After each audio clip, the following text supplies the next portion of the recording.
Good evening. This is the CBS Sunday Night News. I'm Bruce Morton, sitting in for vacationing Charles Osgood.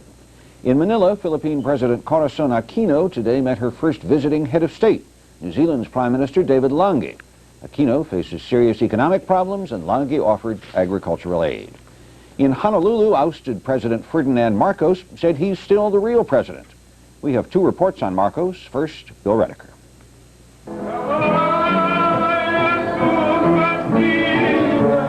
For the first time since they fled the Philippines, the Marcoses went public today, inviting friends and the news media to witness an emotional Easter service at their home. About 100 loyalists listened to a priest warn against sin and heard the former president's wife sing.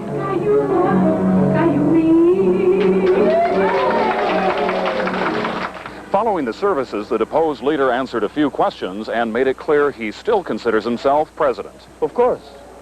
I have not resigned. I consider the elections as legitimate. The Marcos family was then introduced, including daughters and grandchildren. If anybody's giving you the impression we're running away from you, that impression is completely wrong. Marcos refused to answer questions about the many allegations against him, preferring instead to make this comment about the new Aquino government. It's just a plain and simple dictatorship. Later, the Marcoses appeared at a rally where they were mobbed by local Filipinos. The former Philippine First Family may be out of power, but not out of support. Bill Redeker, CBS News, Honolulu. U.S. officials say it may take another week to add up all the expenses incurred by the Marcos party during their month-long stay at Hickman Air Force Base.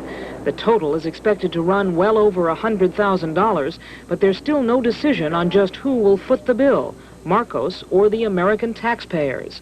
Now that Marcos has moved to a private residence in Honolulu, he will have to start paying for his own security guards. His Secret Service protection has been extended, but only through this week. The search for another country to take Marcos in appears to be on hold, at least for the moment, but U.S. officials say he still wants to leave. With former associates like businessman Jose Campos now cooperating with the new government and describing how Marcos piled up his wealth, the legal pressure on the former president continues to mount. U.S. officials say all the attention paid to Marcos is an irritant and a distraction from the pressing job of dealing with the new government and its problems. But there are indications that rather than fade away, Marcos may be preparing to go public with what could be a combative defense. Deborah Potter, CBS News, the State Department. The protest movement in South Korea keeps building. Up to 100,000 people rallied today in the city of Gwangju, demanding direct presidential elections and other reforms. Gwangju was the scene of a bloody anti-government uprising in 1980 that left hundreds dead. No one was hurt today.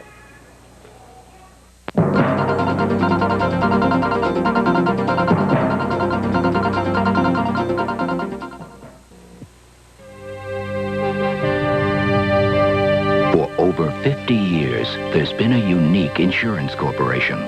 A corporation that insures only one thing, your money. But what makes it even more special is that it has the full faith and credit of the United States government behind it. The Federal Savings and Loan Insurance Corporation. Your money is safe, not just because it's insured, but because of who insures it. We're going your way, saving with style. We're going your way, mile after mile. We're going your way, we're Budget.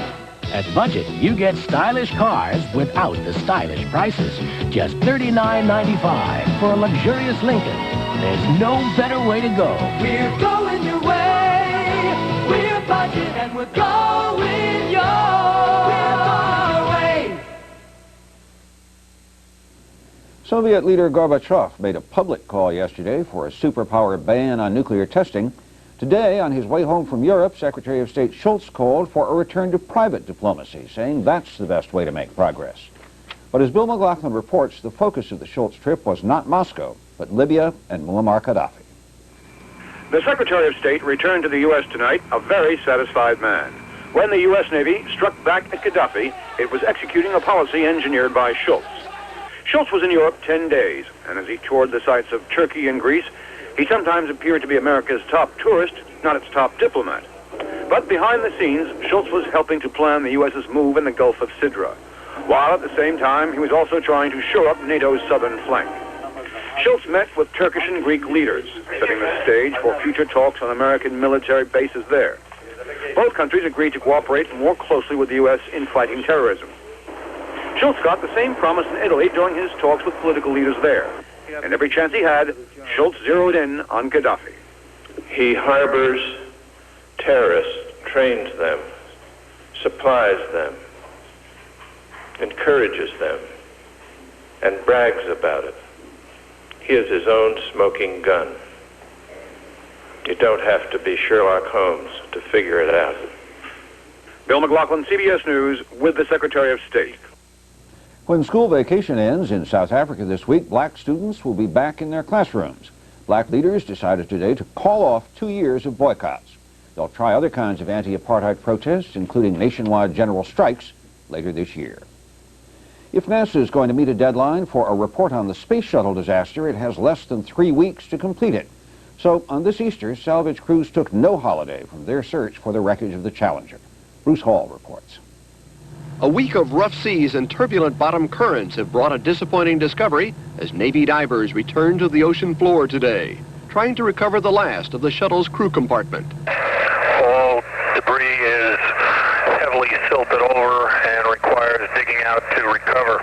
That also means another agonizing delay in recovering debris and cleaning the bottom in an area that may still contain remains from some of the 7 Challenger astronauts. I anticipate, based on the conditions as they are now, that we will probably require another 5 to 7 days to sanitize this area. In a potentially significant discovery, a small submarine reported finding 2 large pieces from the crucial solid rocket boosters. However, it may take several days to recover and positively identify them. Overall, search officials hope to wrap up the salvage operation within 2 months. We could spend easily 8, 9, 10 months out there recovering everything, possibly longer, if we wanted to sweep the ocean clean. Is that necessary from an investigative purpose? No. Colonel O'Connor says salvage officials will have a preliminary report for the Presidential Commission by the 18th of April. And on Thursday, the Commission will hold another public hearing, this time to hear from the astronauts about their demands for improved safety on the shuttle. Bruce Hall, CBS News, at the Kennedy Space Center.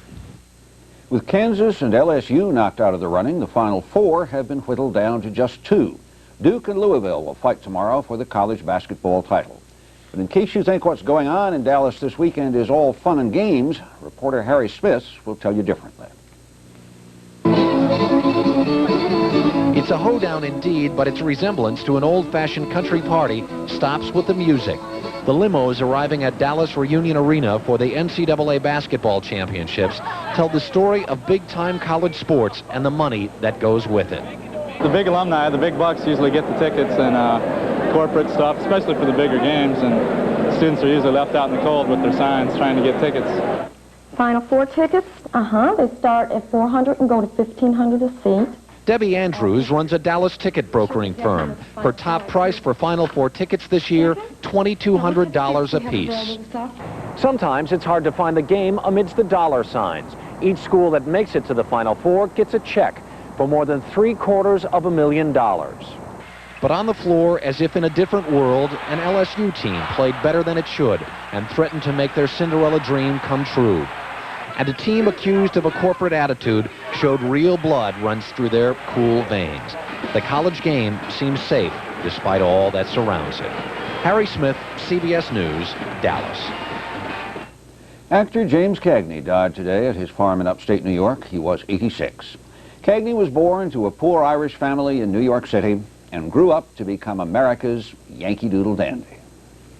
A real live nephew of my Uncle Sam, born on the 4th of July. His role as George M. Cohan won him an Oscar in 1942, but it was The Grapefruit in the Face that won Cagney instant fame in 1931. Cagney appeared in more than 60 films.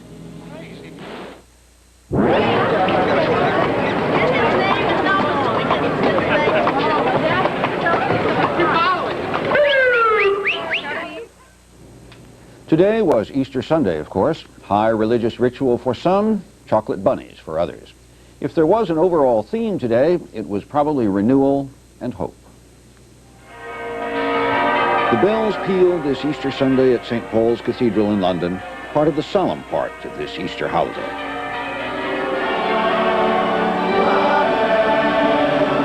In some places, the Easter theme of renewal had a special meaning. In Haiti, where a new government has sparked new hope. And in Manila, which also saw a dictator depart. At Arlington National Cemetery in Washington.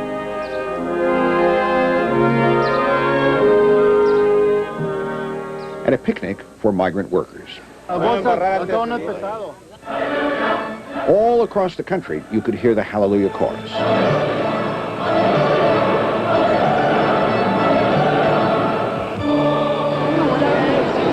Easter has a lighter side, too. New York is where people are supposed to parade in fancy clothes and hats. But New Orleans had the classiest hats around. God our Father. And at a biker's mass, the classiest tattoos. World's biggest Easter egg hunt? Homer, Georgia, that's where. 5,000 people, organizers said. Didn't say how many eggs. Most high-tech egg hunt? Des Moines, Iowa. An egg hunt for the blind. Little beepers placed next to each egg. Biggest Easter basket? Knoxville, Tennessee. How big? That basket is 40 feet high. And Easter, of course, means springtime. Another form of that message of renewal. Farmers think about planting. Lambs are born. In Washington, the cherry blossoms have started to bloom. Rebirth and renewal and sunshine across most of the country this day.